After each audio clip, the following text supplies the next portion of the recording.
There was a man in my office who never finished his sentences when he was angry.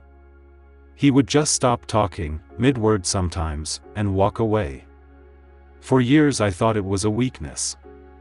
I was wrong about almost everything I thought I knew about him. I worked in logistics back then, coordinating shipments for a mid-sized distribution company outside Columbus. Nothing glamorous. Spreadsheets, phone calls, the occasional crisis when a truck broke down in Ohio in January. My days were built around being right, or at least sounding right. I'd grown up in a house where the loudest opinion usually won the argument, and somewhere along the way I decided that confidence was the same thing as competence. If I spoke fast and spoke first, people assumed I knew what I was talking about. Most of the time they were wrong to assume that, but it worked well enough that I never questioned it.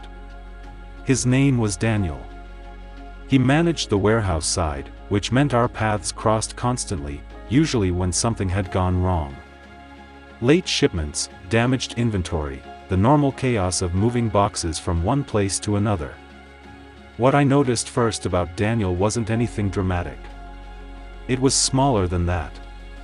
In meetings, when things got tense, when voices started climbing over each other, Daniel would just go quiet. Not sulking quiet. Not the silence of someone who'd given up. It was something else, something I couldn't name yet. He'd stop mid-sentence sometimes, look down at his hands, and then either speak again in a completely different tone or just let the silence sit there until someone else filled it. I remember thinking he was avoiding conflict. I remember thinking that was a problem, honestly, because in my mind, the people who won arguments were the people who got promoted. I'd seen it happen. Loud got noticed. Quiet got overlooked. So when Daniel got passed over for a supervisor position I thought I deserved a shot at too, and then didn't get either. I assumed the whole system was broken. I told myself the company just didn't know how to identify real leadership. Then something happened that didn't fit the story I'd built in my head. We were in a meeting about a vendor contract that had gone sideways. Numbers didn't match, someone had signed off on a shipment that never should have gone out, and the room was doing what rooms do when nobody wants to be blamed. Voices rising. People talking over each other, myself included.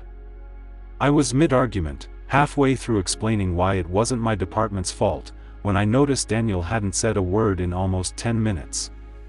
He was just watching. Not nervous. Not checking out. Watching, the way you'd watch a chessboard. And then he spoke. Quietly, almost too quiet for the room, which meant people actually had to stop to hear him. He said maybe 6 sentences.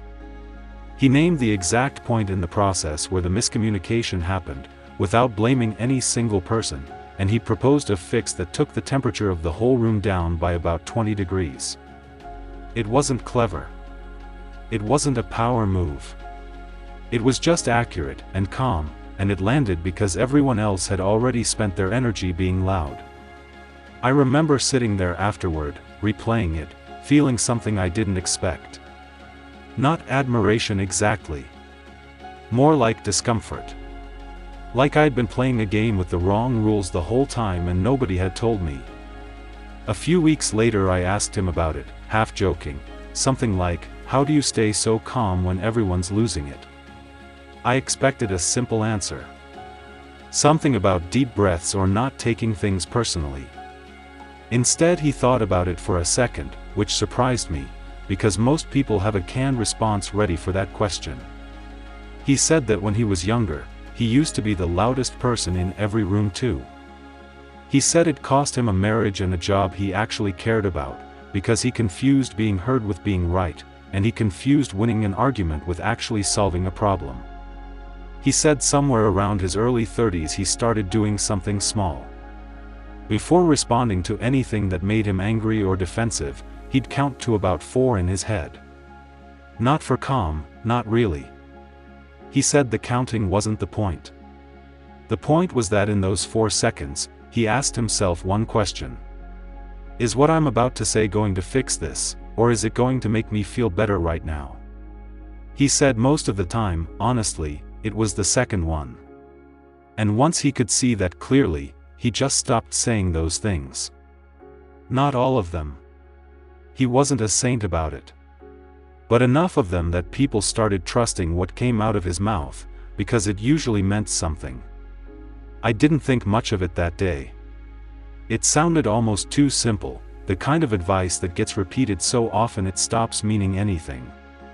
But I started noticing it everywhere once I knew to look for it. The senior people at the company, the ones who actually had influence, weren't the loudest people in the room. They were the ones who talked the least and got listened to the most. I'd had it backwards the entire time. I thought silence was passivity. It was actually a filter. I started trying it myself, mostly out of curiosity at first, not conviction. Next time someone said something in a meeting that made my chest tighten, I tried to catch the 4 seconds before I responded. It was harder than I expected. My first instinct was always to defend myself, immediately, before the other person even finished their sentence. Learning to sit in that gap felt almost physically uncomfortable, like holding my breath a beat too long. But something started shifting, slowly, in a way I couldn't have predicted. People began responding to me differently. Not because I became smarter or more capable overnight. I said less. But what I did say carried more weight, because I wasn't spending it on things that didn't matter. I noticed I stopped needing to be right in every conversation, which was strange, because for years I thought that need was just part of my personality. Turned out it wasn't personality. It was habit. And habits can be unlearned, even the ones that feel like who you are. The uncomfortable part, the part one didn't expect, was realizing how many relationships I might have damaged just by being quick instead of being right. Not just at work. With my brother, with an old roommate I hadn't spoken to in years after an argument that, looking back, was mostly me needing to win rather than needing to understand. I started wondering how many of those 4-second gaps I'd skipped over my whole life, and what might have been different if I hadn't. Daniel eventually did get that supervisor position, about a year after I first noticed him in that meeting. Nobody was surprised. By then it made sense to everyone, including me. He hadn't gotten louder to earn it. He'd stayed exactly the way he was, and eventually the room caught up to what he already understood. I think about that distinction a lot now. The difference between reacting and responding seems small on paper, almost too small to matter. But it's the difference between a relationship that survives an argument and one that doesn't. It's the difference between a leader people trust and one they just tolerate. It's 4 seconds, most of the time. Maybe less. Just enough space to ask yourself whether you're about to fix something or just about to feel better. I still catch myself failing at it. Old habits don't disappear just because you understand them. But I notice the moments now, at least, even when I don't act on them the way I'd like to. And I wonder sometimes how much of what we call personality is really just a stack of unexamined reactions we never stop to question, and what we'd sound like, what we'd be like, if we did.